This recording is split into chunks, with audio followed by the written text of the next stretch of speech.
கர்த்தர் மேல் நம்பிக்கை வைத்து கர்த்தரை தன் நம்பிக்கையாய் கொண்டிருக்கிற மனுஷன் பாக்கியவான். அவன் நீர்க்கால் அண்டையில் நடப்பட்டதும் கால்வாய் ஓரமாய் தன் வேர்களை விடுகிறதும் உஷ்ணம் வருகிறதை காணாமல் இலை பச்சையாக இருக்கிறதும் மலைத்தாழ்ச்சியான வருஷத்திலும் வருத்தமின்றி தப்பாமல் கனி கொடுக்கிறதுமான மரத்தை போல இருப்பான். ஆமென். கர்த்தரை தன் நம்பிக்கையாய் கொண்டிருக்கிற மனுஷன் மனுஷி பாக்கியவதிகள், பாக்கியவான்கள். அவர் சொல்றாரு பாருங்க, முதல்ல பாக்கியவான் சொல்றாரு, ரெண்டாவது சொல்றாரு அவன் தண்ணீர் அண்டையில் நடப்பட்டு இருப்பான். கர்த்தரை நம்பும் பொழுது எந்த அனுபவத்துக்குள் நம்ம வருகிறோம் என்றால் தண்ணீர் அண்டையில் நடப்படுகிற ஒரு அனுபவம். இரண்டாவது கால்வாய் ஓரமாய் தன் வேர்களை விடுகிறது, கால்வாய் ஓரமாய் தன் வேர்களை விடுகிறதும். மூணாவது பாருங்க உஷ்ணம் வருவதை காணாது.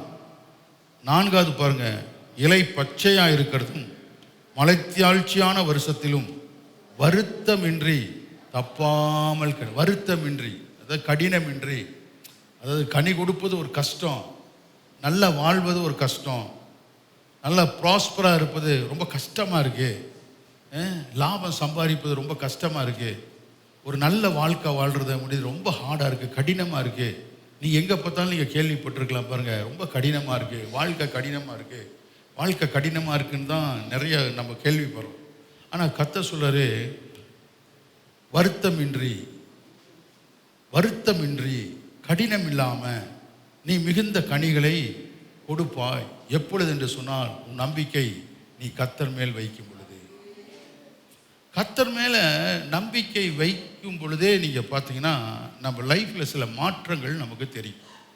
இந்த வசனத்தை அப்படின்னு நான் தியானிச்சுட்டு இருக்கும் பொழுது இதோடைய நல்ல நீங்கள் பாருங்கள் போய் வாஷா அது என்ன அர்த்தம் சொல்லுது பார்த்தீங்கன்னா, நாட்டப்பட்டது. சொல்லுங்கள், நாட்டப்பட்டது அப்படிங்கிற வார்த்தைக்கு ரீபிளான்டேஷன் அப்படிங்கிற வார்த்தையை அர்த்தமாக சொல்லுது. நடவு. சொல்லுங்கள், நடவு. நடவு. எத்தனை பேர் நாற்று நடுறதை பார்த்துருக்கீங்க? நடுறதை பார்த்துருக்கீங்களா? ஒரு இடத்துலேருந்து பிடுங்கி இன்னொரு இடத்துல நடுறது.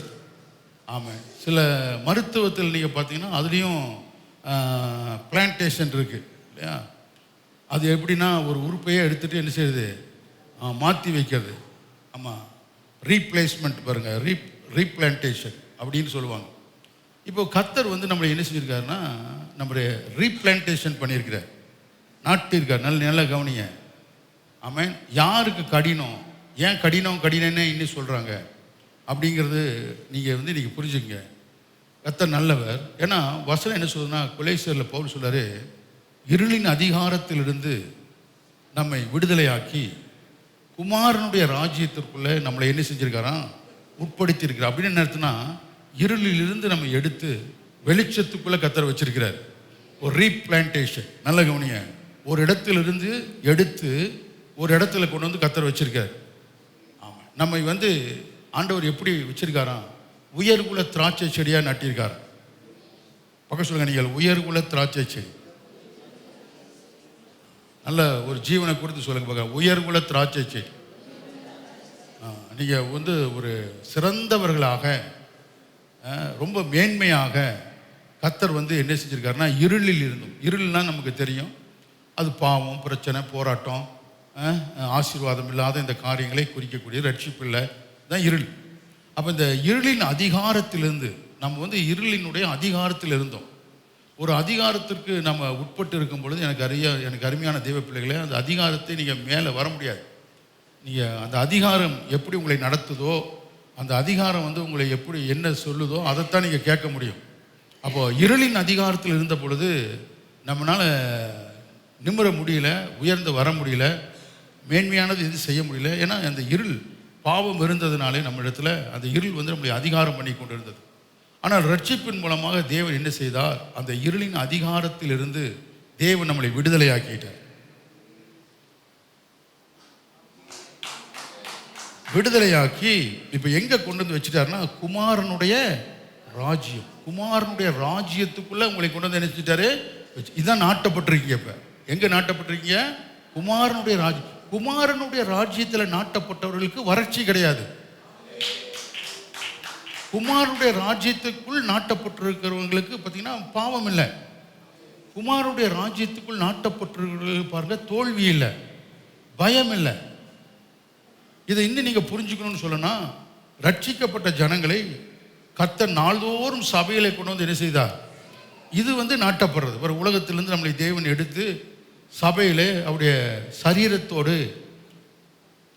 நம்மளை கர்த்தர் என்ன செய்கிறாரு? இணைத்து வச்சிருக்கார். அவர் சரீரத்தில் இணைத்து அவருடைய சரீரத்தோட நம்மளை ஒட்ட வச்சிருக்கிறார்.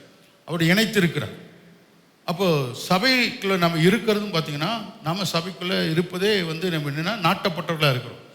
அப்போ தேவனுக்குள்ள கிறிஸ்துவுக்குள் வாழ்கிற வாழ்க்கையை இந்த வசனம் குறிக்குது. பாக்கியவதிகளாய், பாக்கியவான்களாய், இப்படிப்பட்ட ஆசீர்வாதம் உள்ளவர்களாய் நாம் இருக்கிறோம்.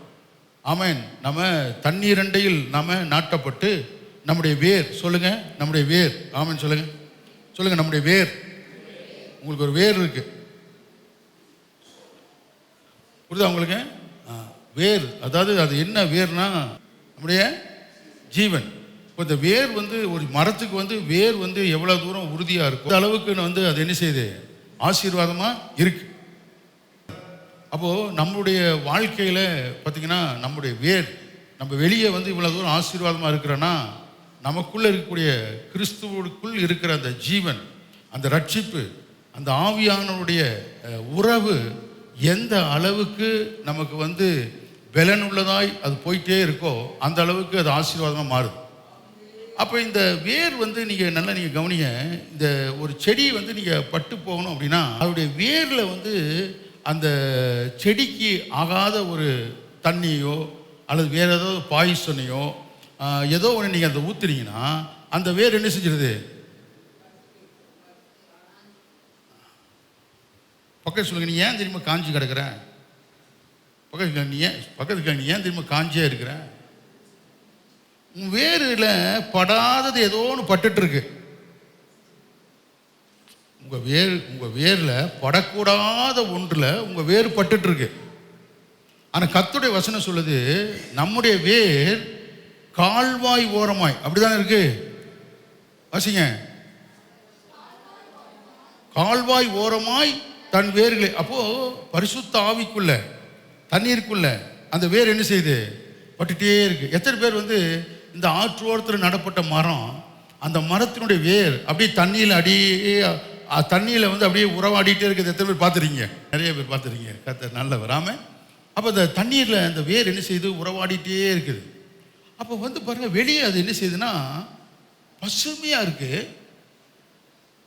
தன் காலத்தில் தன் கனியை கொடுக்குது.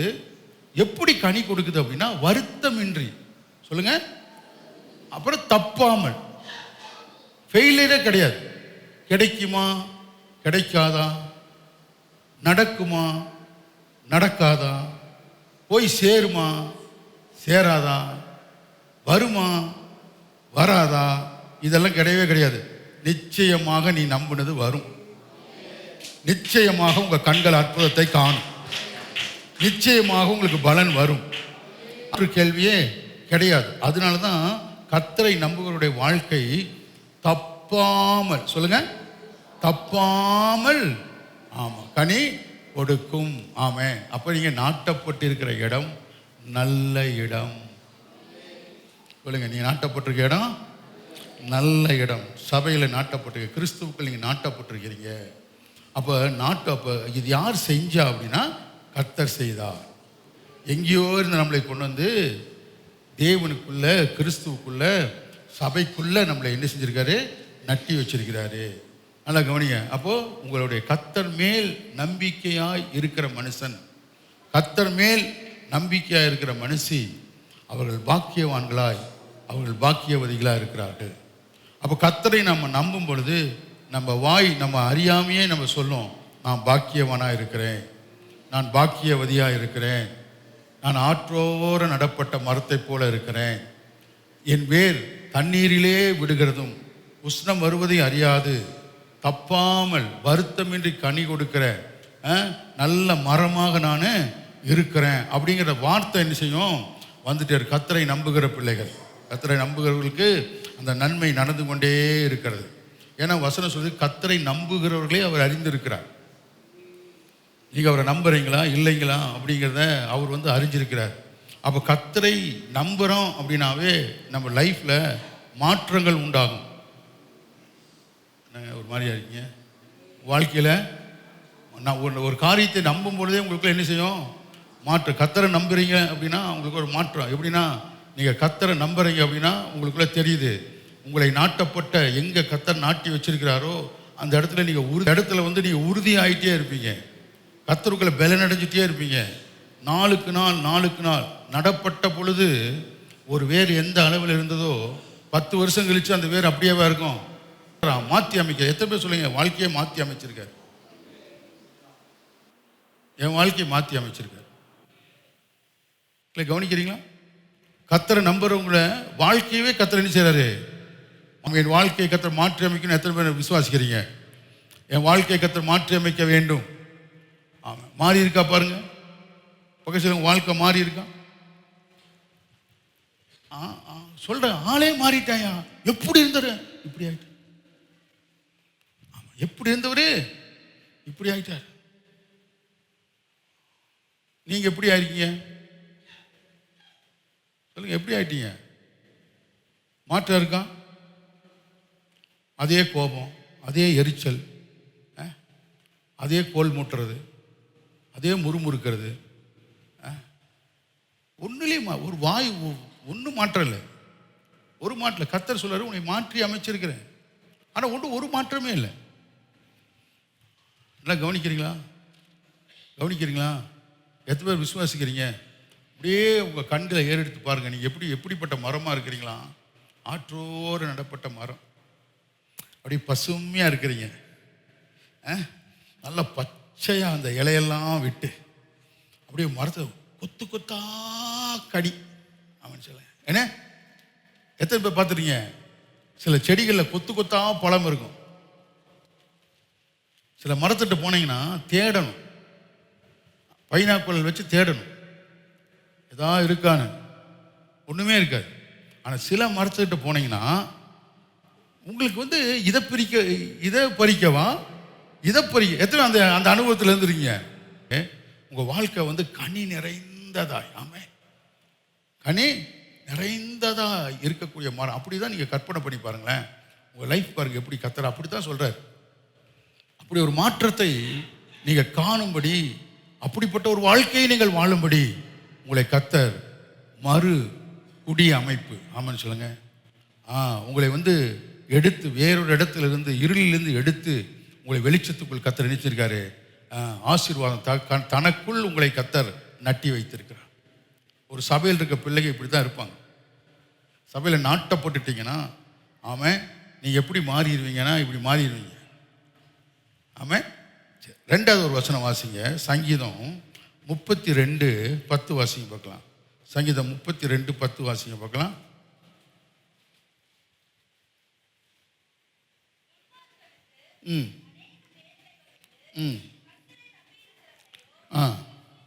ஆமான்னு சொல்லுங்களேன். அடுத்து பாருங்க, கர்த்தரை நம்புனா எவ்வளோ பெரிய ஆசீர்வாதம் முதல்ல பார்த்து. ரெண்டாவது, அவனை என்ன செய்யணும்? கிருபை வந்து அப்படியே சூழுமா. நல்ல கவனி. அந்தகார வல்லமை நம்மளை சூழாது. பக்கம் சொல்லுங்க, தீமை உன்னை சூழ முடியாது. தைரியமாக இருக்கிறீங்களா? முதல்ல தைரியம் வரணுங்க. ஆமாம். வாயை திறந்தாவே பாருங்க, ஐயோ அதை பார்க்குறேன், இதை பார்க்குறேன், அது கருப்பாக தெரியுது, வெள்ளையாக தெரியுது, ப்ளூவாக தெரியுது, பச்சையாக தெரியுது. ஆமாம். இதெல்லாம் வந்து ரட்சிக்கப்பட்டவனுடைய வாயிலிருந்தெல்லாம் வரவே கூடாது. ரட்சிக்கப்பட்டவன் வாயிலிருந்து என்ன பார்க்கணுன்னா, தேவ பிரசனத்தை பார்க்கணும், மகிமையை பார்க்கணும், வெற்றியை பார்க்கணும், உயர்வை பார்க்கணும். நான் சொல்ல உங்களுக்கு புரியுதா உங்களுக்கு? தேவன் நல்லவர். உங்களை வந்து என்ன நல்ல கவனிங்க. நீங்கள் கர்த்தரை நம்பி இருக்கிற பிள்ளைகள் தானே. நீங்கள் கர்த்தருடைய சமுத்திரம் நாட்டப்பட்ட பிள்ளைகளாக இருக்கிறனால கர்த்தர் சொல்றாரு, உங்களை கிருபை சூழ்மா. நல்ல கவனி. என்ன செய்யுமா? கிருபை அப்படின்னா என்ன? Loving kindness. தேவனுடைய பேரு அன்பு உங்களை அப்படியே சூழ்ந்து கொள்ளும். கர்த்தரையே நம்பி இருக்கிறீங்க பார்த்தீங்களா? உங்களை தேவனுடைய பேர் அன்பு அப்படியே சூழ்ந்து கொள்ளும். அதை என்ன செய்யும் பாருங்க. கோழி தன் குஞ்சுகளை தன் செட்டைக்குள் வைத்து ஆபத்து வரும்பொழுது பாதுகாப்பது போல கர்த்தரை நம்புகிற பிள்ளைகளை அந்த பேரன்பு பாதுகாக்கிறோம். நம்புறீங்களா?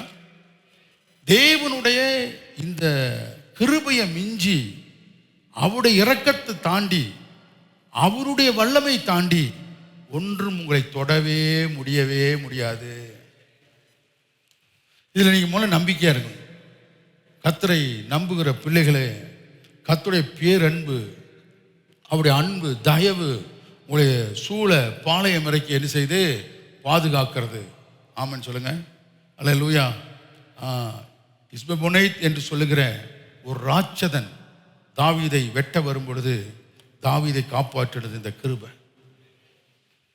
இந்த கிருபை தான் நம்மளை பாதுகாக்குது. கர்த்தரை நம்புகிற பிள்ளைகளே நல்லா கவனிங்க. உங்களை யார் பாதுகாக்கிறா சொல்லுங்க? கர்த்தருடைய கிருபை, கர்த்தருடைய தயவு, அது அப்படியே வந்து உங்களை சூழ்ந்து கொள்ளுமா. அப்படியே வந்து என்ன செய்யுமா?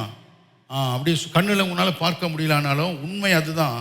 அந்த அன்பு நம்மளை சூழ, நம்மளை பாலை மிறக்கி அப்படியே நம்மளை பாதுகாத்து கொள்ளுது. அதான் வசனம் சொல்லுது, கர்த்தர் உங்களை சுற்றிலும் அக்கினி மதிலாக இருக்கிறார். ஆமென் சொல்லுங்க. அவருடைய தூதர்கள் நம்மளை சுற்றி என்ன செய்கிறாங்க? பாளையம் இறக்கி பாதுகாத்து கொள்கிறார்கள். கர்த்தரை நம்புகிறவனையோ கிருபை சூழ்ந்து கொள்ளும். அவருடைய பேரன்பு உங்களை என்ன செய்யும்? சூழ்ந்து கொள்ளும். ஆமென். உங்களுக்கு தீமை வராது. சொல்லுங்க, வாதை உன் கூடாரத்தை அணுகாது. நம்புறீங்களா? அல்லேலூயா. எதுக்குள்ள இருந்து எதை சிந்திக்கணும்னு இருக்கு? எதுக்குள்ள இருந்து எதை சிந்திக்கணும்னு இருக்கு? ஆமென். கர்த்தருக்குள்ள இருந்து கர்த்தருக்குள்ள இருக்க மேலானதை சிந்திக்கணும். கர்த்தருக்குள்ள இருந்துட்டு தேவையில்லாத சிந்திக்கக்கூடாது, தேவையில்லாத நினைக்கக்கூடாது. கர்த்தருக்குள்ள இருந்துட்டு பயத்தை சிந்திச்சுட்டு இருக்கக்கூடாது. கர்த்தருக்குள்ள இருந்துட்டு வேதனைகளை, பயம், வேதனை உள்ளது. சில பேருக்கு அதே வேதனை, எப்போ பார்த்தாலும் நெகட்டிவான திங்கிங், நெகட்டிவான பேச்சு. கடவுளுக்குள்ள நான் இருக்கிறேன், கர்த்தருக்குள்ள நீங்கள் இருக்கிறீங்க, அவருடைய பாதுகாப்புக்குள்ள இருக்கிறீங்க, அவருடைய பேரன்பு. ஆமான்னு சொல்லுங்க. அது என்றுமே மாறாதது. நம்மள்கிட்ட மாற்றம் இருக்கலாம், ஆனால் அந்த அன்பு மாறாதது, அவருடைய இரக்கம் மாறாதது. அல்லேலூயா. அந்த அப்பா பிள்ளைங்கிற உறவு உங்களுக்கு மாறாது. என்றைக்குமே அவர் உங்களுக்கு அற்புதங்களை செய்கிறவர், நன்மைகளை செய்கிறவராக இருக்கிறாரு. அவருடைய கிருபை உங்களை சூழ பாளையம் இறக்கி உங்களை பாதுகாத்துக் கொள்கிறது. அல்லேலூயா. கர்த்தரை நம்புறீங்களா? கிருபை சூழ்ந்திருக்கு. கர்த்தரை நம்புறீங்களா? அவருடைய அன்பு உங்களை சூழ்ந்திருக்கு, ஆசீர்வாதம் உங்களை சூழ்ந்திருக்குது, மகிழ்ச்சி உங்களை சூழ்ந்திருக்கிறது, வெற்றி உங்களை சூழ்ந்திருக்கிறது, உங்களை சூழ்ந்திருக்கிறது. ஏன் அப்படி சொல்றாரு பாருங்க? எது நம்மை சூழ்ந்து இருக்கிறதோ அது நம்மளை மேற்கொள்ளும். நல்லா புரிஞ்சுட்டீங்களா? படைகள் வந்து என்ன செய்யுது? சூழ்ந்து கொள்கிறது. எதிரியுடைய படைகள் சூழ்ந்து கொள்ளும் பொழுது நாம வந்து பலவீனமா இருக்கும் பொழுது எதிரி நம்மளை என்ன செய்யறான்? மேற்கொள்றான். அப்ப என்ன அர்த்தம்? ஏன் சூழ்ந்து கொள்கிறதுன்னு கர்த்தர் சொல்றார். நல்லா கவனிங்க. ஏன் கிருபை சூழ்ந்து கொள்கிறது என்று சொல்றாருன்னா, எது உங்களை சூழ்ந்து கொள்கிறதோ அது உங்களை மேற்கொள்ளுகிறது. எது உங்களை சூழ்ந்து கொள்கிறதோ அது உங்களை மேற்கொள்ளுகிறது. அப்ப கர்த்தருடைய கிருபை உங்களை சூழ்ந்து கொள்றதுனால கிருபை உங்களை மேற்கொண்டு அந்த கிருபைக்குள்ள இருக்கிற அத்தனை நன்மைகளையும் கர்த்தர் உங்களுக்கு தருகிறார். கிருபை உங்களை சூழ்ந்து இருக்கும் பொழுது தீமை உங்களை சூழ முடியாது, தீமை உங்களை மேற்கொள்ள முடியாது, வாதை உங்களை மேற்கொள்ள முடியாது, சத்துரு உங்களை மேற்கொள்ள முடியாது. கர்த்தருடைய நன்மை தான் உங்களுக்கு நடக்கும். சொல்லுங்க, நன்மை தான் எனக்கு நடக்கும். உங்களை என்ன சூழ்ந்திருக்கு பாருங்க. தெரியும், உங்க வீட்டில் தெரியுங்க. எப்போ பார்த்தாலும் ஓயாது சண்டை போட்டுதான் உங்களுக்கு வேற ஏதோ சூழ்ந்திருக்கு. உங்களுக்கே நிம்மதியே இல்லை பாருங்க. சில பேர் பார்த்தீங்கன்னா அவங்களுக்கு அவங்களே நரகமா இருப்பாங்க. இவன் நரகத்துக்கே போக வேண்டாங்க. ஓ ஜீசஸ் அல்லேலூயா. இவன் நரகத்துக்கே என்ன செய்ய வேண்டாம், போக வேண்டாம். அவங்களே உங்களுக்கு நரகமா இருப்பாங்க. எப்போ பார்த்தாலும் பார்த்தீங்கன்னா அந்த கல்றையில் போய் ஒருத்தன் உட்காந்துட்டு இருந்தான் பார்த்தீங்களா, அவனை தன்னைத்தானே அவன் கீறிக்கொண்டு ஓலமிட்டு கொண்டு அலறிக்கொண்டு ஒரு ஆளுமே அவனை கட்டுப்படுத்த முடியல, சங்கிலிகளால் கட்ட முடியல. அவன் குடியிருப்பு எங்க இருந்தது பார்த்தீங்களா? சொல்லுங்க, அவன் குடியிருப்பு எங்க இருந்தது? புரியுதா உங்களுக்கு? நம்மளை வந்து கர்த்தர் அப்படி வந்து குடியமைக்கல, கர்த்தர் நம்மளை அப்படி மாற்றி அமைக்கல. இந்த உலகம் பொல்லாததா இருந்தாலும் அதிலேயே கர்த்தர் உங்களுக்கு ஒரு கோஷேனுக்குள் உங்களை குடியமர்த்தி இருக்கிறார், ஒரு சமாதானத்துக்குள் குடியமைத்து இருக்கிறார், ஒரு விடுதலைக்குள்ள குடியமைத்திருக்க. அங்க வந்துட்டு சந்தோஷமா இருக்கணும்ல. உங்களுக்கு சில பேர் பேச்சினால நரகம் சூழும். நீங்கள் பேசுகிறீங்களே பேச்சு, நல்லா நீங்கள் கவனிங்க. உங்கள் வீட்டில் என்ன பேசிகிட்டு இருக்கீங்களோ அது வந்து அப்படியே அந்த வார்த்தை வந்து சூழும். ஆமாம், அப்படியே சூழ்ந்துக்கும். உங்கள் வீட்டில் என்ன பார்க்குறீங்களோ அது அப்படியே சூழும். சில வீட்டில் பாருங்க, எப்போ பார்த்தாலும் சீரியல் ஓடிக்கிட்டே இருக்கும். ஆமாம், எப்போ பார்த்தாலும் பாருங்கள் சீரியல் ஓடிக்கிட்டே இருக்கும். தேவையில்ல வார்த்தைகள். அந்த வார்த்தையெல்லாம் என்ன செய்யணும், அந்த அட்மாஸ்பியர் உருவாக்கும். எத்தனை பேர் சொல்லுங்கள், வார்த்தை உருவாக்கக்கூடிய வல்லமை உள்ளது. புரியுது வார்த்தை? இல்லைன்னா ஃபோனில் பார்த்தீங்கன்னா எப்போ பார்த்தாலும் ஃபோனை பார்த்துட்டு அதில் தேவையில்லாதெல்லாம் பார்த்து பார்த்து பார்த்து அது அப்படியே உங்களை சூழ்குது. அது ஒன்று உருவாக்குது. அது என்ன செய்யுது, உருவாக்குது. அது ஒரு புயலை உருவாக்குது. ஒரு சுனாமி என்ன செய்யுது, அது உருவாக்குது. உங்கள் வீட்டை என்ன சூழ்ந்திருக்கு பாருங்க. சந்தோஷமே இல்லை, வீட்டில் சந்தோஷம் இல்லை, சமாதானம் இல்லை, ஒரு நிறைவான ஆகாரம் இல்லை, ஒரு செழிப்பு இல்லை, ஒரு ஆசீர்வாதம் இல்லை. ஆனால் கர்த்தர் சொல்றாரு, நீ நீர்க்கால் ஓடமாய் நடப்பட்டு தன் காலத்தில் தன் கனியை குடிக்கிற வருத்தமின்றி தப்பாமல் கனி கொடுக்கிற இலை உதிராத மரத்தை போல இருப்பாய், நீ செய்வதெல்லாம் வாய்க்குன்னு கர்த்தர் சொல்லியிருக்காரு. ஆனால் நம்ம சூழ்நிலையே வந்து ஒன்றுமே என்ன இல்லை, சரியில்லை, நம்ம என்னமோ நம்மளை சூழ்ந்துருக்கிறது அப்படின்னு நீங்கள் நினச்சிங்கன்னா நல்லா கவனிங்க. நீங்கள் என்ன பேசுகிறீங்கிறத பாருங்கள், என்ன சிந்திக்கிறீங்கிறத பாருங்கள், உங்கள் வீட்டுக்குள்ளே என்ன சத்தம் கேட்டுகிட்டே இருக்குங்கிறத பாருங்கள். யாராவது ஒரு ஆள் மனசாட்சியில் கை தொட்டு சொல்லுங்க பார்க்கலாம், ஒரு சீரியல்னாச்சும் நல்லா சொல்லி கொடுக்குறானா? பார்த்தீங்க, சொல்லி கொடுக்கணும். மாமியாவை எப்படி கீழே தள்ளுறது, மருமகளுக்கு எப்படி விஷம் வச்சு கொள்வது, எப்படி கணவன்ட்டு பிரிக்கிறது, இப்போ என்னமோ ஆரம்பிச்சிருக்காங்க. என்னென்ன ஆகாதெல்லாம் இருக்குதோ அத்தனையும் என்ன செய்யறாங்கல்ல, அதில் சொல்லி கொடுக்குறான். அது நீங்கள் பாருங்கள், அந்த டிவியை போட்டுட்டு அப்படியே அந்த டிவியோட ஒன்றாக கலந்து அவன் அழுதான், இவனும் அழுது, அவன் சிரிச்சா இவனும் சிரிச்சு. ஆனால் இங்கே வந்து தூங்குறான். என்ன ஒரு மாதிரி இருக்கீங்க? நான் சொல்ல உங்களுக்கு புரியுதா உங்களுக்கு? அதெல்லாம் என்ன செய்யுது அப்படின்னா, ஒரு அட்மாஸ்பியரை உங்களுக்கு உண்டாக்குது. அதெல்லாம் உங்கள் வீட்டில் என்ன செய்யுது, ஒரு அட்மாஸ்பியரை உண்டாக்குது. அதெல்லாம் உங்களை சூழ்ந்து கொள்ளுது. சூழ்ந்து அது என்ன செய்யுதுன்னா உங்களை மேற்கொள்ளுகிறது. அது உங்களை என்ன செய்யுது, மேற்கொள்ளுது. அது உங்களை மேற்கொள்ளுது. ஆனால் இப்படி இருந்த நம்மைத்தான் கர்த்தர் என்ன செய்தார்னா, அங்கிருந்து கொண்டு வந்து தேவனுடைய ராஜ்யத்துக்குள்ள நட்டியிருக்கிறார். அல்லேலூயா. இப்போ நமக்கு என்ன கேட்குறோம், நம்ம வீட்டில் ரட்சிப்பின் கம்பீர சத்தம் கேட்குறோம், வசனம் கேட்குறோம், துதி கேட்குறோம், பாட்டு, இதெல்லாம் என்ன செய்யுதுன்னா இது ஒரு அட்மாஸ்பியர் உண்டாக்குது. நல்லா கவனி, இது என்ன செய்யுது, ஒரு அட்மாஸ்பியர் உண்டாக்குது. இந்த அட்மாஸ்பியர் உங்களை என்ன பண்ணுதுன்னா, நல்லா கவனிங்க, நீங்க வெளியே போகும் பொழுது போகையிலும் உங்களை ஆசீர்வதிக்கிறது, வருகையிலும் ஆசீர்வதிக்கிறது, பட்டணத்திலும் ஆசீர்வதிக்கிறது, வெளியிலும் ஆசீர்வதிக்கிறது. நீங்கள் கையிட்டு செய்யும் எல்லா வேலைகளிலும் உங்கள் தேவனாய கர்த்தர் உங்களுக்கு ஆசீர்வாதத்தை கட்டளையிடுகிறார். ஆமென். வானமாகிய தன்னுடைய பொக்கிஷ சாலையை கர்த்தர் உங்களுக்கு நேராக திறக்கிறார். ஆமென். நீங்கள் பச்சையாக இலை உதிராத வருத்தமின்றி தப்பாமல் கனி கொடுக்கிற ஆமென் மரத்தை போல கர்த்தர் உங்களை மாற்றுகிறார். எப்பொழுதுனா நல்லா நீங்க கவனிங்க. ஆமென். கர்த்தரை நம்பி இருக்கிற அந்த கிருபை உங்களை சூழ்ந்து கொள்ளும் பொழுது இந்த மாற்றங்கள் உண்டாகிறது. இல்லை மக்களை எத்தனை கவனிக்கிறீங்க? அல்லேலூயா. சந்தோஷமா இருக்கிறீங்களா? இன்னொரு காரியத்தை உங்களுக்கு நான் சொல்றேன் பாருங்க. கர்த்தர் நல்லவர். ஆமென். இன்னொரு வசனத்தை வாசிக்கலாம். ஆமென். சங்கீதம் 26:1 வாசிங்க பாருங்களேன். சங்கீதம் 26:1 வாசிங்க. சங்கீதம் 26:1. கர்த்தாவே என்னை நியாயம் விசாரியும்.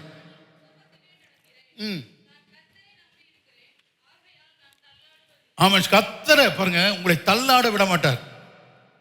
பக்கத்துல சொல்லுங்க, உங்களை தள்ளாடவே விட மாட்டார். அல்லேலூயா. இப்போ யார் தள்ளாடுவா சொல்லுங்க? யாரெல்லாம் தள்ளாடுவா?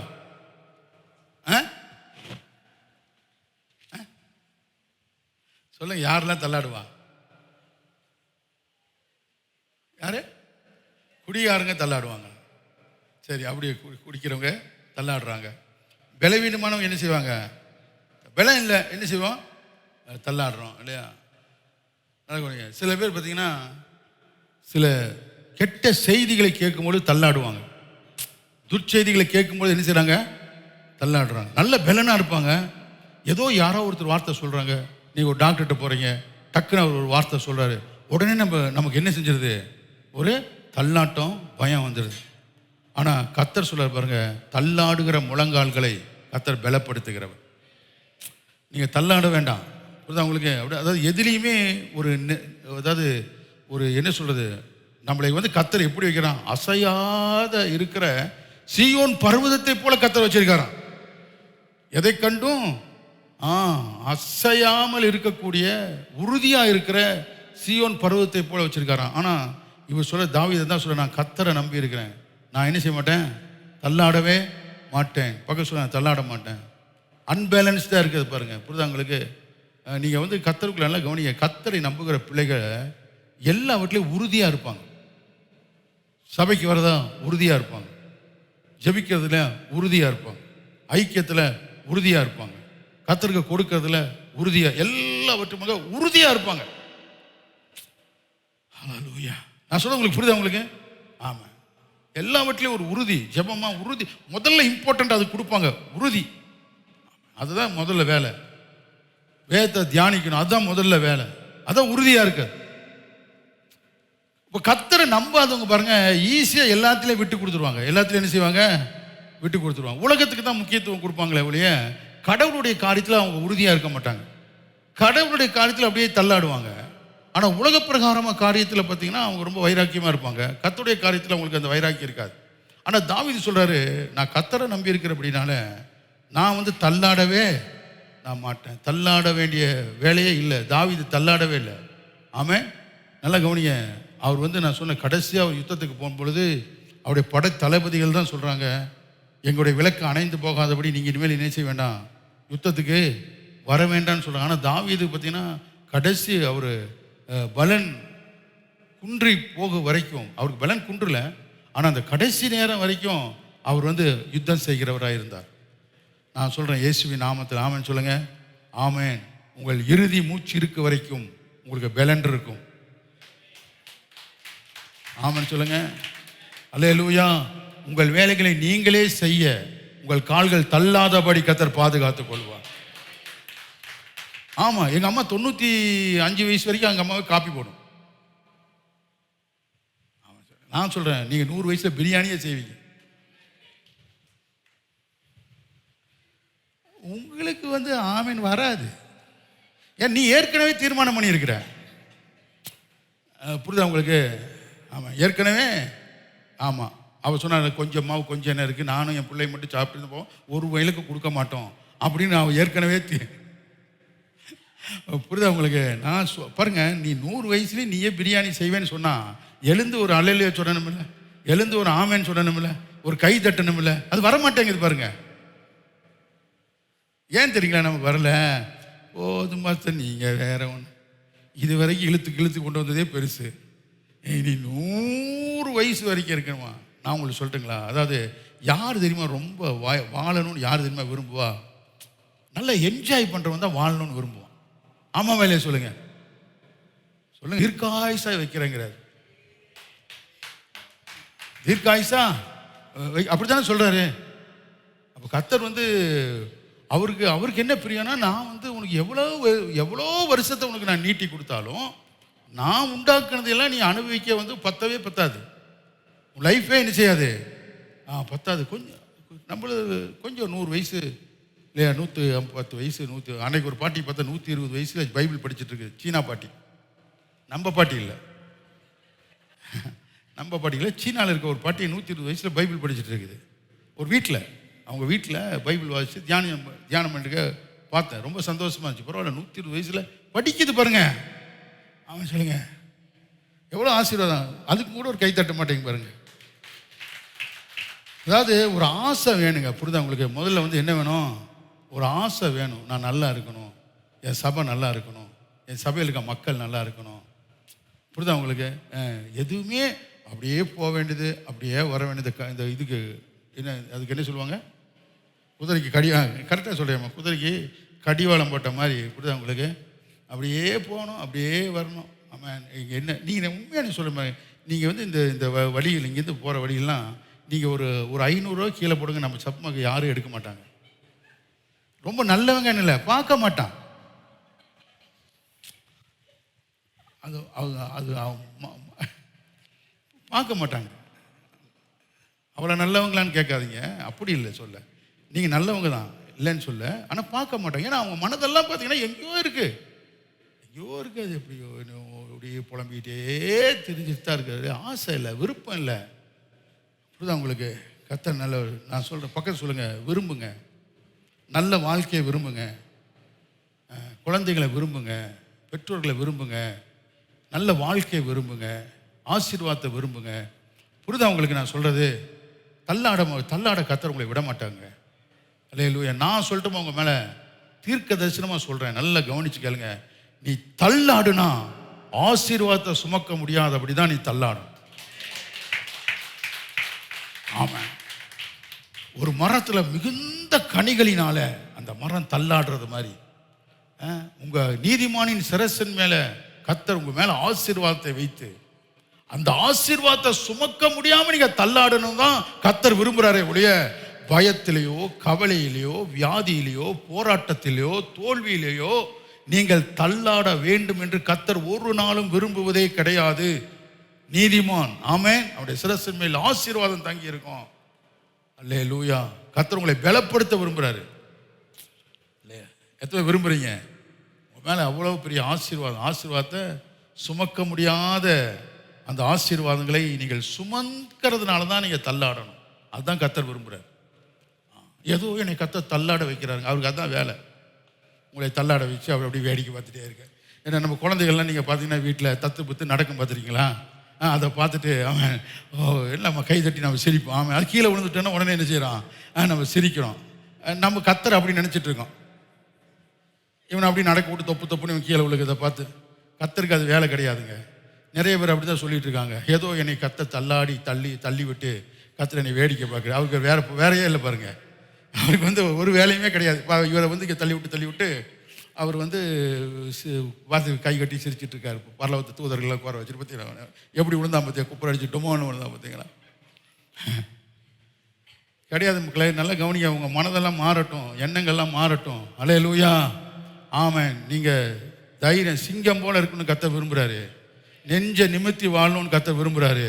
உன் சத்துருக்கள் விழுந்து முறிந்து தள்ளாடி ஒன்றுமில்லாமல் போவார்கள், நீங்களோ எழுந்து நிமிர்ந்து நிற்பீர்கள். கர்த்தர் உங்களுக்கு ஜெயம் தருவார். ஆமென் சொல்லுங்க. அப்படிப்பட்ட ஒரு நல்ல கர்த்தர். நீங்கள் கர்த்தரை நம்பும் பொழுது இப்படிப்பட்ட வாழ்க்கையை கர்த்தர் உங்களுக்கு வைத்திருக்கிறார். ஆமென். எல்லாவற்றிலும் ஒரு உறுதி சொல்லுங்க. எல்லாவற்றிலும் ஒரு உறுதி. சபைக்கு வரமா ஒரு உறுதியாக இருக்கணும். ஆமென் சொல்லுங்க. ஞாயிற்றுக்கிழமை ஆராதனை உறுதி. என்ன மிஸ் பண்ணாலும் ஆராதனை என்ன செய்ய மாட்டேன், மிஸ் பண்ண மாட்டேன். திருவிருந்தை நான் மிஸ் பண்ண மாட்டேன். அல்லேலூயா. சபை ஐக்கியத்தை நான் மிஸ் பண்ண மாட்டேன். அல்லேலூயா. என்னுடைய கடமைகள்லேருந்து நான் தவற மாட்டேன். உறுதி. அப்படிப்பட்ட ஒரு உறுதியாக இருக்கு, நிலைத்து நிற்கணும். அப்படிப்பட்டவங்க தான் கர்த்தர் சொல்றார் பாருங்க. அவங்களை உயர்ந்த கண்மலையில் மேலே கொண்டு போய் உன்னை கர்த்தர் என்ன செய்யறான், நிறுத்துறார். அல்லேலூயா. கண்மலைகள் மேல் நிறுத்தி கர்த்தரை பாடுகிற புது பாட்டினாலே உங்கள் வாய்களை என்ன செய்யறாரு, நிரப்புகிறார். அல்லேலூயா. வாய் பாடிட்டே இருக்கணும். பக்கம் சொல்லுங்க, வாய் பாடிட்டே இருக்கணும். பஞ்சப்பாட்டு இல்லை,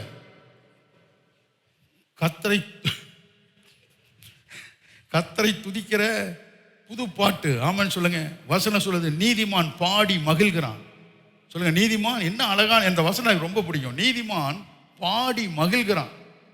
பாட்டு பாட்டிகிட்டே இருங்க. பாட்டை போட்டு வீட்டில் ஆண்டோடைய பாட்டை போட்டு. ஆமாம், எவ்வளோ வசதி ஆண்டை செஞ்சு இல்லையா? நெட்டில் பாருங்கள், டேட்டா எவ்வளோ கொடுக்குறான். வெளிநாட்டில் இப்படிலாம் கிடையாது. புரியுதா உங்களுக்கு? இப்போ தான் இதை கொஞ்சம் மாற்றிட்டு வரோம். அங்கெல்லாம் பார்த்தீங்கன்னா பயங்கர காசு. இங்கே தான் நம்ம ஊரில் தான் பார்த்தீங்கன்னா ரொம்ப ரொம்ப டெட் சீப். 1 GB 2 GB எவ்வளோ ஜிபி கணக்கே இல்லாமல் கர்த்தர் கொடுக்குறார். எதுக்கு? ஆவியில் வளர்றதுக்கு. எதுக்கு? இஞ்சி தினம் மாதிரி ஏதோ ஒன்று தேவையெல்லாம் பார்த்துட்டு இருக்கிறது இல்லை. புரியுதா உங்களுக்கு? அப்படி கண்டதெல்லாம் பார்த்து சோர்ந்து பலன் இழந்து பார்வையெல்லாம் மங்கி, புரியுதா உங்களுக்கு? தூக்கத்தை கெட்டு ஓனா மாதிரி இருக்கிறதுக்கு அதுக்கு இல்லை. புரியுதா உங்களுக்கு? கர்த்தருக்குள்ளே வளர்றதுக்கு. புரியுதா உங்களுக்கு? கர்த்தருக்குள்ளே வளர்றதுக்கு, செழிப்பாக உங்களை மாற்றுவதற்கு. அல்லேலூயா. நல்ல பாடல்களை கேட்டு. ஆமென். எல்லா நவீன கருவிகள்லாம் கர்த்தர் கொடுத்துருக்காருல. இன்றைக்கி எல்லாம் ப்ளூடூத்தில் அதை விட அட்வான்ஸ்லாம் வந்துருச்சு இல்லை?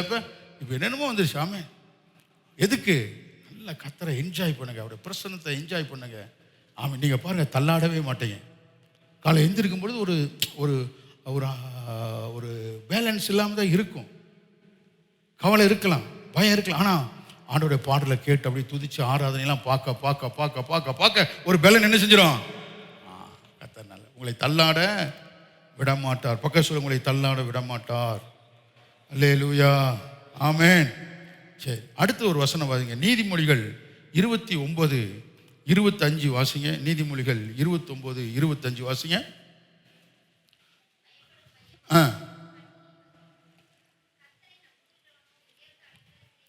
பாருங்க, மனுஷனுக்கு பயப்படுற பயம், மனுஷனுக்கு பயப்படுறதுனா, நீ கவனிங்க, மனுஷனுக்கு பயப்படுறதுனா மனிதனுக்கு பயப்படுறது. இன்னொன்று, மனிதனுடைய அநேக உபாயங்கள் இருக்கு. மனிதனால் கண்டுபிடிக்கப்பட்டது. மனிதன் சம்பந்தப்பட்ட எந்த காரியத்துக்கும் நம்ம பயப்படும் பொழுது அது நமக்கு வந்து கண்ணினா என்னது? கண்ணினா என்ன? கண்ணியை வர வைக்குன்னு சொல்றாருல, அப்படின்னு என்ன? கண்ணினா சுருக்கு. என்னது? சுருக்கு போட்டு, எதுக்கு சுருக்கு போடுவாங்க? சுருக்கு எதுக்கு போடுவாங்க?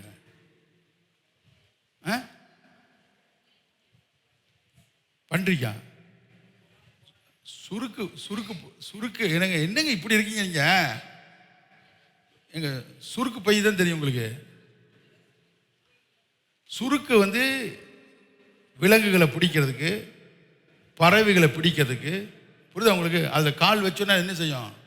அது மாட்டிக்குது. அதான் சுருக்கு, அதான் கண்ணி. அப்போ மனுஷனுக்கு பயப்படுற பயத்தை வந்து பார்த்தீங்கன்னா எதுக்கு பிசாசு உங்களுக்கு உண்டாக்குறான்னா, உங்களை சுருக்கு போட்டு என்ன செய்யறதுக்கு பிடிக்கிறான். உங்களை சுருக்கு போட்டு என்ன செய்யறான்? பிடிச்சிடுறது. பிடிச்சிட்டு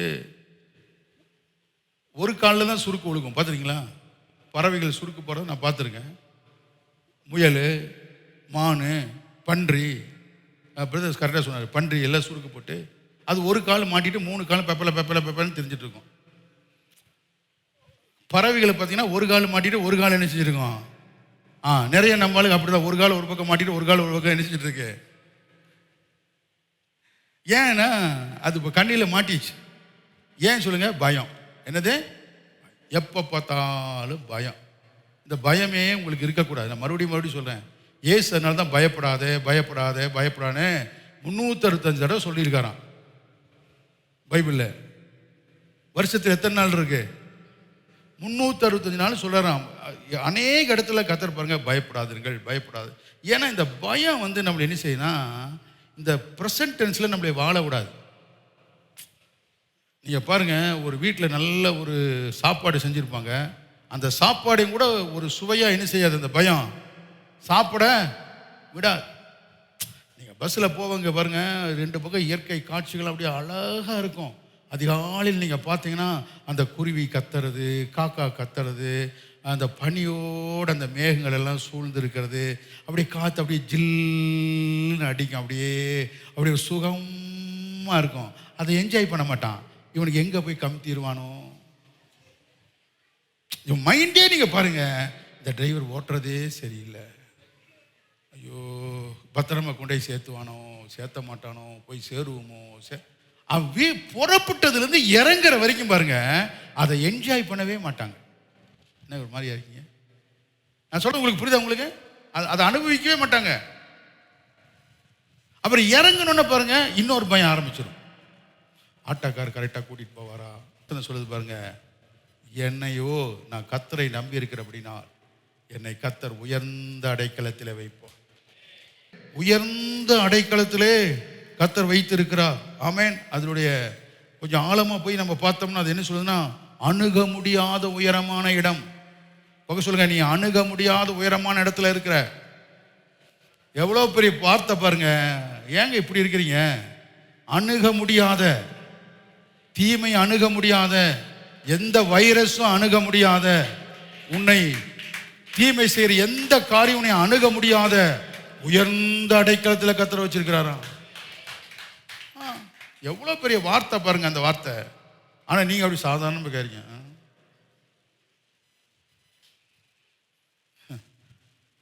உங்களை கர்த்தர் உயர்ந்த அடைக்கலத்தில் வச்சிருக்காரு. எவ்வளோ எனக்கு அந்த வார்த்தையை தியானிக்கும் போது எனக்கு ரொம்ப பிடிச்சது. ஆண்டவரே உயர்ந்த அடைக்கலத்தில் என்னை வச்சிருக்கீங்க. ஏன்னா அவர் உயர்ந்தவர் பாருங்க.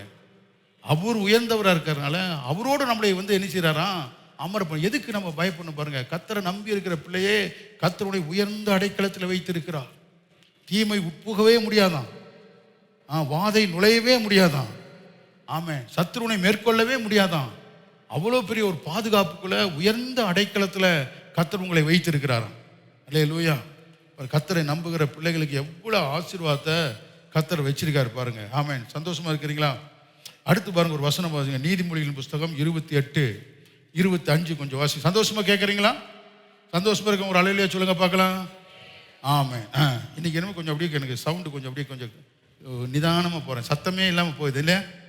கர்த்தர் அமர்ந்த தண்ணீர், சொல்லுங்க, அமர்ந்த தண்ணீர் நம்மளை நடத்துகிறார். சில நேரத்தில் அப்படி நடத்துகிறார். நீதிமொழிகள் 28:25 வாசிங்க. பெருநெஞ்சன் வழக்கை கொழுவுகிறான், கர்த்தரை நம்பி இருக்கிறவனோ, சொல்லுங்க, கர்த்தரை நம்புகிறவனோ சொல்லுங்க. பக்கத்தில் நீங்க கர்த்தரை நம்புறதுனால செழிப்பீங்க. சொல்லுங்க, கர்த்தரை நம்புறதுனால செழிப்பு அப்படிங்கிறதுக்கு இந்த இடத்துல என்ன அர்த்தம் சொல்றாங்க அப்படின்னா, நல்ல கொழுத்து சொல்லுங்க, கொழுப்பு சொல்லுங்க, பக்கம் சொல்லுங்க, கொழுப்பு. சில பேர் சொல்றாங்க உனக்கு ரொம்ப கொழுப்புன்னு சொல்றாங்களே, ஆனால் கர்த்தர் என்ன சொல்றாரு? நீ கொளுத்த கன்றை போல என்ன செய்வான்.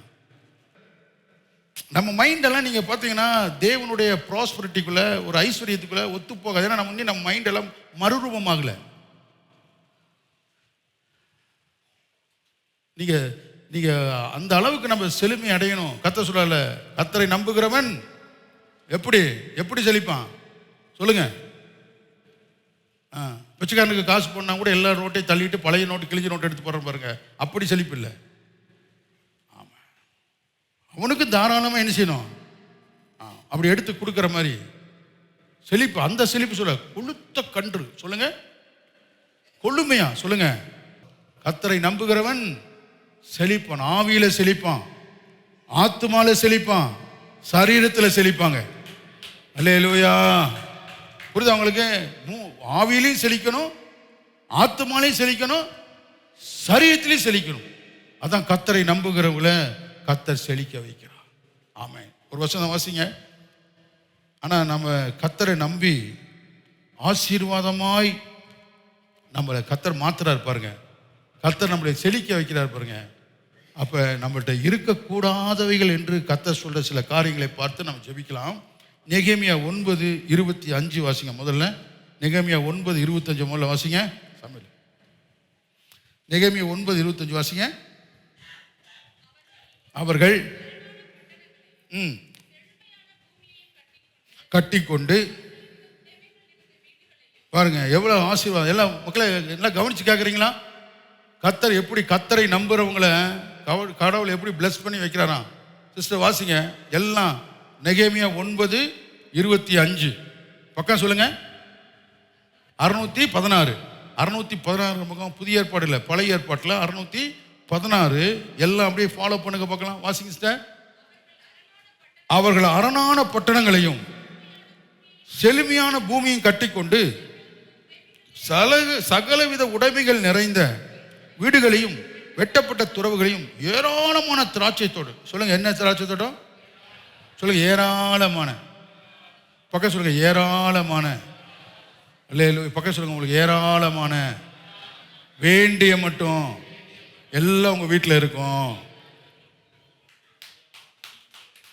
கர்த்தர் சொல்றாரு, நீதிமான பாருங்க, வேண்டிய மட்டும் கர்த்தர் ஆசீர்வதிக்கிறாராம். சொல்லுங்க, வேண்டிய மட்டும். வேண்டியதெல்லாம் வேண்டிய மட்டும் கர்த்தர் உங்களுக்கு தருவார். திரளான ஆமென் சொல்லுங்க. இயேசுவின் நாமத்தை உங்க மேல இந்த காலை வேளையில உங்கள் மீது ஆசீர்வாதத்தை நான் பேசுறேன். உங்க வீட்டில் எல்லா நன்மைகளும் வேண்டிய மட்டும் இருக்கும், எல்லா திரவியங்களும் வேண்டிய மட்டும் இருக்கும், எல்லா ஆகாரங்களும் வேண்டிய மட்டும் இருக்கும். ஆமென் சொல்லுங்க. அல்லேலூயா. அளந்து போடாம அளவில்லாமல் போடும்படி கர்த்தர் உங்களுக்கு உதவி செய்வார். ஆமென். நீதிமானுடைய பாதைகள் நெய்யாய் பொழியும். அல்லேலூயா. ஆசேர் தன் கால்களை எண்ணெயினாலே துவைப்பான். அப்படி நெய் எடுத்து 16 கரண்டிய வெளியே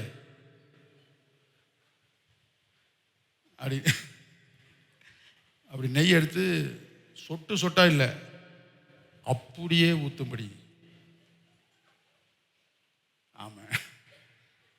அப்படியே ஊற்றும்படி, நான் அப்படியே சாப்பிடுவேன் என்று சொல்கிறபடி கர்த்தர் உங்களை ஏராளமாய் தாராளமாய் உங்கள் பிள்ளைகளுக்கு நல்ல ஆகாரங்கள், உங்கள் மேசைகளிலே கொழுமையான ஆகாரங்கள், ஆசாரின் மேசையிலே சுவையான கொழுமையான ஆகாரங்கள் இருந்தது போல கர்த்தர் உங்களை ஆசீர்வதிப்பார். பாருங்க, ஏராளமான திராட்சை தோட்டங்களையும் ஒலிவ தோப்புகளையும் கனி கொடுக்கும் விருட்சங்களையும் சுதந்திரித்து கொண்டு புசித்து, சொல்லுங்க புசித்து, இதெல்லாம் இப்படி வாசிக்கணும். நல்ல நீங்க புசித்து சொல்லுங்க, புசித்து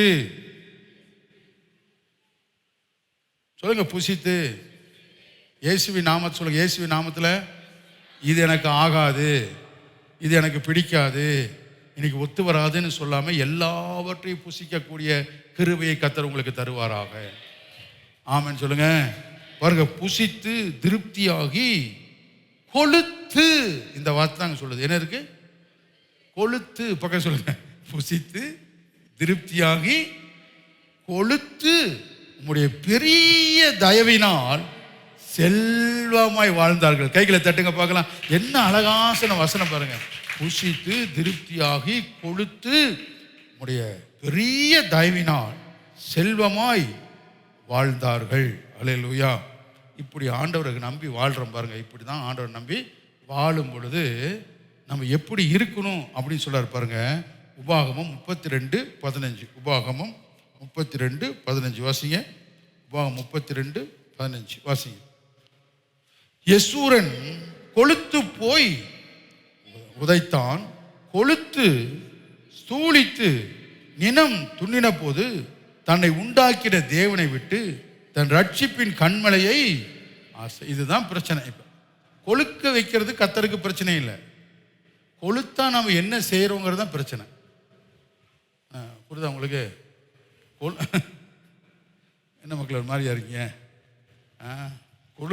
கொழுக்கும் பொழுது கொழுக்கிறது பிரச்சனையே அல்ல. ஆமாம், பக்கம் சொல்லுங்க, கொழுக்கிறது பெரிய பிரச்சனை அல்ல. சில பேர் பார்த்தீங்கன்னா சில விஷயங்கள் வார்த்தைகளை தப்பாக புரிஞ்சுட்டு உயர்ந்த ஆகாரங்கள் நல்ல ஆகாரங்களே ஆகாதுன்னு சொல்லுவாங்க. புரியுதா உங்களுக்கு? சில பேர் ஆகாதுன்னு சொல்லுவாங்க. நல்லா சாப்பிட்டா நமக்கு கொழுப்பு வந்துடும், நல்லா சாப்பிட்டா நம்ம அப்படி ஆயிரும். இப்போ நீ நல்லா சாப்பிடணும் தான் கர்த்தர் வச்சிருக்காரு. ஆமாம், ஆவியானவருக்குள்ள இருக்கும் பொழுது ஆமாம் ஆவிக்குரிய கொலஸ்ட்ரால் வராது. உனக்கு ஆவிக்குரிய கொலஸ்ட்ரால் அதிகமாகிறதுக்கு காரணம் என்னன்னா நீங்கள் ஆவியில் இல்லாதனால தான். நல்லா நீங்கள் கவனிங்க. இங்கே கர்த்தர் சொல்றாரு, யெசூரன் கொழுத்து போய் என்ன செஞ்சான்? உதைத்தான். அல்லேலூயா. கொழுத்து போய் உதைத்தான். அது இருக்கக்கூடாதுங்கிறார் கர்த்தர். இன்னொன்று பாருங்க, சங்கீதம் 17:10. சீக்கிரம் வாசிங்க. சங்கீதம் 17:10 வாசிங்க. அவர்கள் கொழுத்து போய் தங்கள் வாயினால் இருமாப்பாய் பேசினார்கள். என்ன செஞ்சாங்க? வாய் அப்போ பார்த்தீங்கன்னா கொஞ்சம் ஆளுக்கா பாக்கெட்டில் காசு இருந்தால் வார்த்தையெல்லாம் கொஞ்சம் வரும், கொஞ்சம் கொஞ்சம் மாறி வரும். கொஞ்சம் கொழுக்க வச்சுட்டாருன்னா கர்த்தர் பார்த்தீங்கன்னா, சில பேர் பார்த்தீங்கன்னா கொஞ்சம் கொழுப்பு வந்துட்டாவே என்ன, கொஞ்சம் கொளுத்துட்டாவே என்ன ஆயிரும்? வாயின் வார்த்தையெல்லாம் என்ன செய்யும்?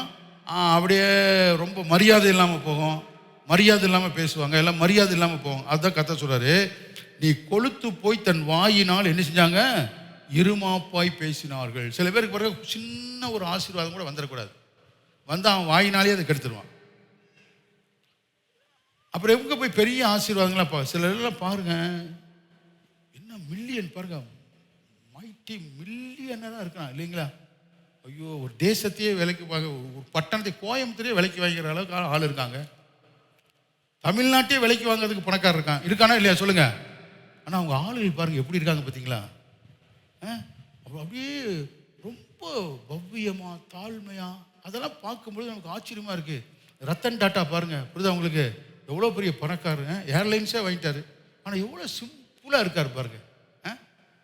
அம்மாவா இல்லையா சொல்லுங்க? ஆனால் நம்மளுக்கு கொஞ்சம் காசு வந்துடட்டும், கொஞ்சம் ஒரு கொழுப்பு, கொஞ்சம் ஆர்டர் கொழுக்க வச்சுட்டாருன்னா அவன் வாய் வார்த்தைகள்லாம் பார்த்தீங்கன்னா பயம் எல்லாத்தையும் எடுத்தறிஞ்சு வரும். பாஸ்டர் மதிக்கிறது இல்லை, சர்ச்சை மதிக்கிறது இல்லை, யாரையும் மதிக்கிறது இல்லை, அப்பா அம்மாவை மதிக்கிறது இல்லை, அப்படியே பயங்கர பேசுறது. அப்புறம் மாதிரி கடைசியில் பாருங்க மறுபடியும் சொமாலியா மாதிரி ஆயிடும். அதான் கூடாது. அதான் கர்த்தர் சொல்றாரு. அது உனக்கு கர்த்தனை கொழுக்க வைக்கிறது எனக்கு ஒரு பிரச்சனை இல்லை, ஆனால் நீ கொழுக்கும் பொழுது நீ எப்படி இருக்கணும்? கர்த்தரை நம்பி வாழணும். இன்னொன்று வசனம் பாருங்க, சங்கீதம் 62:10 வாசிங்க. கொடுமையை நம்பாதிருங்கள், பெருமை பாராட்ட ஐஸ்வர்யம் விருத்தியானால் உங்கள் இருதயத்தை என்ன செய்யாதீங்க? அது மேலே வைக்காதீங்க. ஆமாம். யார் மேலே வைக்கணும்? நம்மளை பிளஸ் பண்ண கர்த்தர் மேலே நம்ம நம்பிக்கை வைக்கணும். நம்மளை யார் ஆசீர்வதித்தாலோ அவர் மேலே நம்ம நம்பிக்கை வைக்கணும். கர்த்தர்கிட்ட பெற்றுக்கொண்டது மேலே நம்ம நம்பிக்கை என்ன செய்யக்கூடாது? வைக்கக்கூடாது. இன்னொரு பாருங்க, எசேக்கியேல் 39:18. இயேசுவின் நாமத்தில் ஆமென். நீங்கள் பராக்கிரமசாலிகளின் மாமிசத்தை தின்று பூமியினுடைய பிரபுக்களின் ரத்தத்தை குடிப்பீர்கள். அவர்கள் எல்லாரும் பாசானிலே கொழுத்து போன ஆட்டுக்கடாக்களுக்கும் ஆட்டுக்குட்டிகளுக்கும் வெள்ளாட்டுக்கடாக்களுக்கும் காளைகளுக்கும் சமம். பாருங்க, ரொம்ப கொழுத்து அவங்க எப்படி ஆயிட்டாங்கன்னா, ஆமாம், இந்த கடாக்கள் இந்த காளைகளை என்ன செய்யும்? கொழுத்து போயிட்டா அது முட்டை வரும். பார்த்துறீங்களா? என்ன மாதிரியா இருக்கீங்க? என்ன செய்யும்? முட்டும். ஆமாம். அது பக்கத்தில் நீங்கள் என்ன செய்ய முடியாது? நீங்கள் போக முடியாது. தாழ்மையெல்லாம் போயிடும், பணிவெல்லாம் போயிடும், அன்பெல்லாம் போயிடும், இரக்கமெல்லாம் போயிடும். இப்போ நல்ல கொழுமையாக புஷ்டியாகிறதுனால அது பக்கத்தில் போனால் என்ன செய்யுது? முட்டுது. பக்கத்தில் முட்டாது. கர்த்தர் சொல்றாரு, அப்படியெல்லாம் அப்படி இருக்கக்கூடாது அப்படின்னு கர்த்தர் சொல்றாரு. அதனால் கேளுங்கள், உங்கள் தேவனாய் கர்த்தரை நம்புங்கள், அப்பொழுது நிலை வரப்படுவீர்கள். எத்தனை பேர் சொல்லுங்க, இந்த ஆசீர்வாதங்கள்லாம் எனக்கு நிலைத்து இருக்கணும்? நிலையான ஆசீர்வாதம் கர்த்தரை நம்புறவங்களுக்கு. ஆமாம், அவர் சொல்றாரு, ப்ராப்பர்லி டு பில்ட் அப். ஆமென். கர்த்தரை நம்புறீங்களே, இந்த செழுமை பாருங்க. இதை சொன்ன ஆசீர்வாதம் எத்தனை பேர் மைண்டில் இந்த ஆசீர்வாதம்லாம் உங்களுக்கு வருது? இத்தனை ஆசீர்வாதத்தையும் கர்த்தர் எப்படி செய்வாராம்? உங்களுக்கு நிலையாக இருக்கும்.